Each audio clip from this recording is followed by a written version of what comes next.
Hello everyone, and welcome to another episode of the Wise Decision Maker Show, where we help you make the wisest and most profitable decisions. And today we'll talk about how you can make the wisest and most profitable decisions on upskilling remote and hybrid employees for the future of work.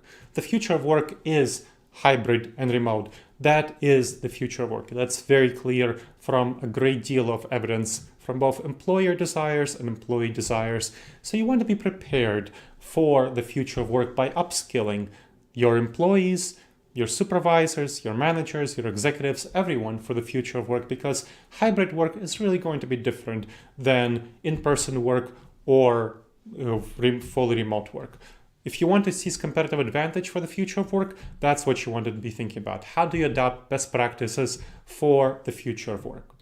We know that 2/3 of US workers worked remotely at least some time during the pandemic, and about half of them can work fully remotely for all of their schedule.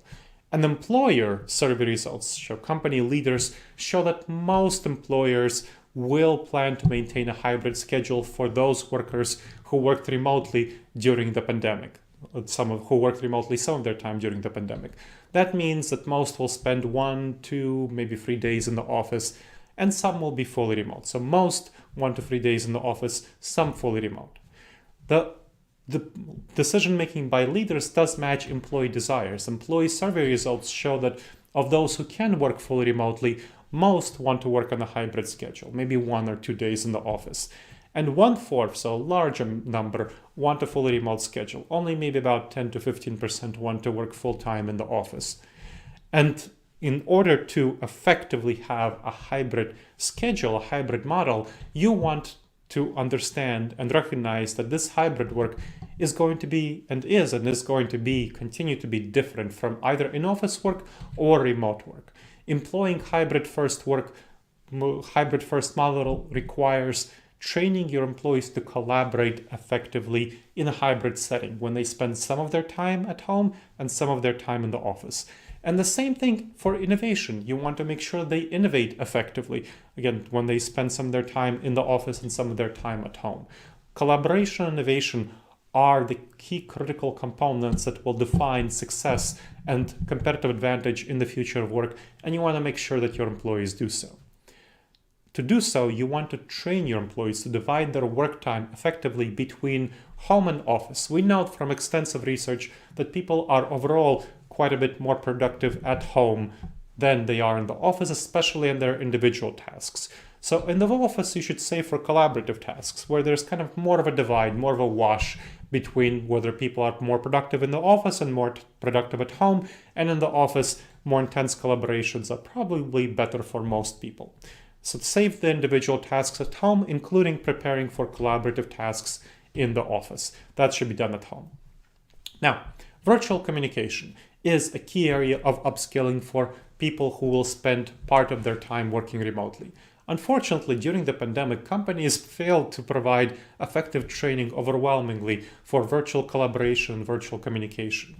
And this was because, they were thinking, hey, we'll get back to the office, everything will be fine. Even though before the pandemic, companies spent a great deal of money on teamwork training and collaboration, on communication training, lots of money, but they didn't spend it on much more complex and difficult and different collaboration, communication, virtual environments.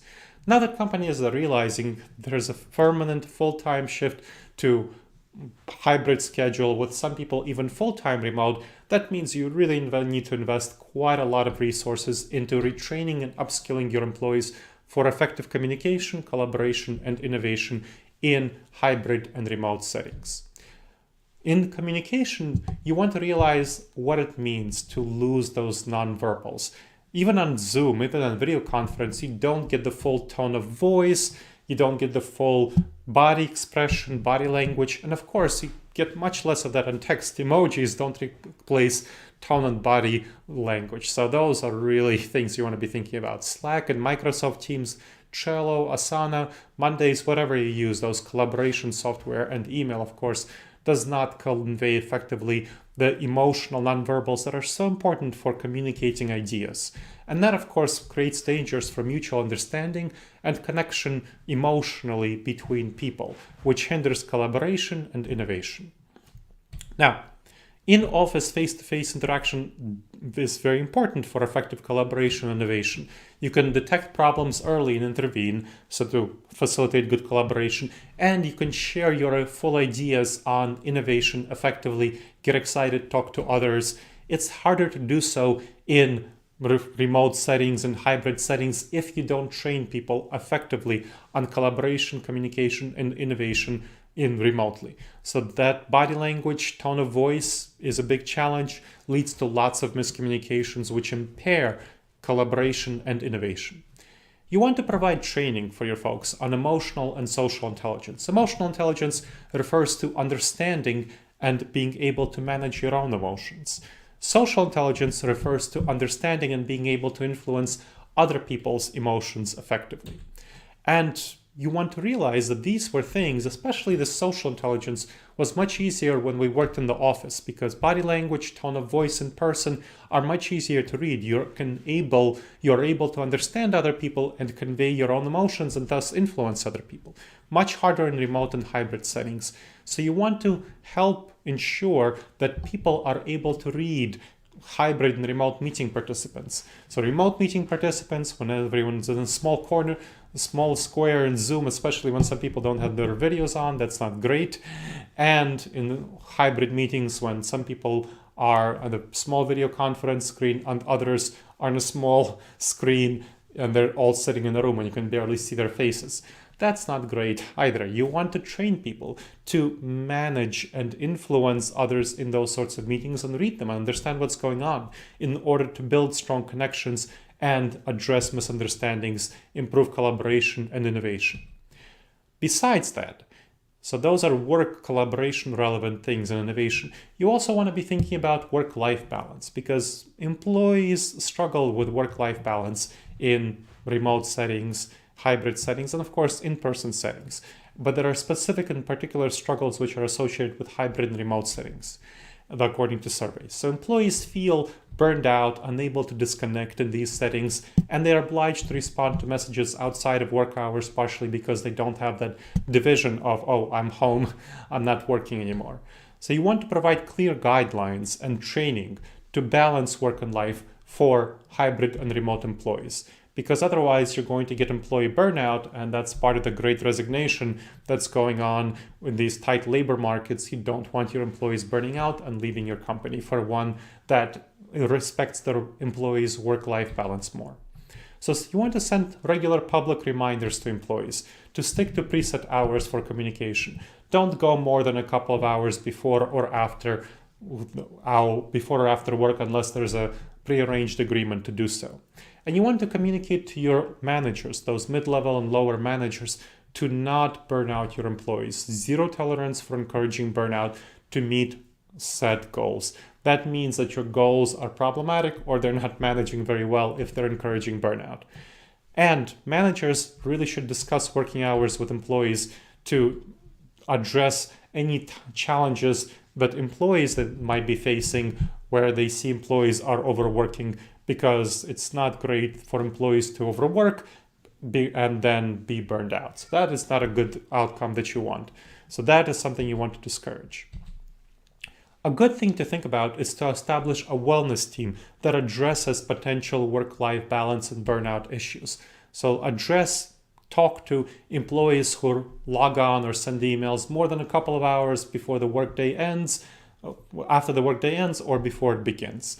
So you want to check in and discuss the situation with these employees. Exceptions would be something like an emergency happening, which shouldn't happen more than once a month or so. Now, there, of course, can be prearranged work agreements. So somebody can, for example, stop their work at 3 and go pick up their kids and then put them to bed at 8 and then work for a couple of hours between 8 and 10, 11 or something like that to make up for that time. That's totally cool. That's great. But you want to agree that in advance and make sure that everything is okay with that employee. Now, an important thing to think about that I've seen go wrong in a number of clients is underperformance, where employees who are underperforming are pressured to work outside of work hours, to work more that is not a good idea because that'll cause burnout, and it's likely that there's something else going on that needs to be addressed as opposed to the employees not working enough. Underperformance may be due to the need for more professional development for that person. Maybe they have an unmanageable workload. Maybe something changed, their workload is different because of supply chain disruptions or something like that. And you want to maybe see, okay, maybe that's not a good thing for them and for your company.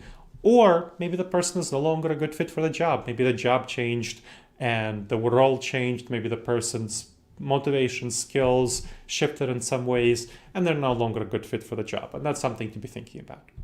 So this is what's involved in upskilling remote and hybrid employees to make sure that you seize a competitive advantage for the future of work.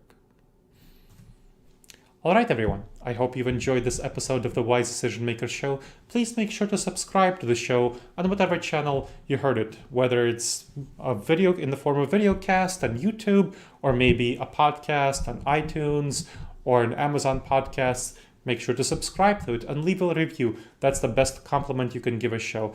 Please share it with your friends and family. Make sure that they get the same benefit that you got from the show. And of course, send your thoughts to me about what you liked about the show and what can be improved at Gleb, Gleb, at disasteravoidanceexperts.com. I look forward to seeing you in the next episode of the Wise Decision Maker Show. And in the meantime, the wisest and most profitable decisions to you, my friends.